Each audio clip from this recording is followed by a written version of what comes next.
राहुल, सोनिया बहन, मैं आप लोगों को पहले ही कहा था 3 जन को लेकर मैं रिक्शा चला नहीं पाऊंगा, लेकिन आप लोग मेरी बात नहीं सुना।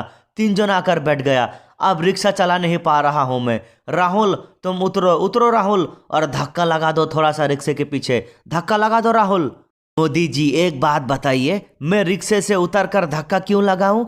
आप हमसे पैसा नहीं लोगे क्या? 1 जन का अब 50 रुपया लोगे, 150 रुपया लोगे अब, फिर मैं धक्का क्यों लगाऊं मैं? चलिए। सोनिया बहन, आप राहुल को थोड़ा सा कहिए ना, रिक्शे में धक्का लगाने के लिए। मैं 3 जन को लेकर चला नहीं पा रहा हूँ। सोनिया बहन, कहिए थोड़ा सा राहुल को। राहुल मेरे बेटे, थोड़ा सा उतर जा, उतर कर थोड़ा सा धक्का लगा दे रिक्शे में। जा धक्का लगा दे, मोदी जी खींच नहीं पा रहा है।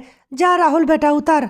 राहुल भाई आप बैठे रहो, मैं उतर कर धक्का लगा देती हूँ, क्योंकि मैं सामने बैठी हूँ। मैं उतर जाती हूँ। अरे नहीं प्रियंका दीदी, आप बैठे रहो, मैं धक्का लगा देता हूँ।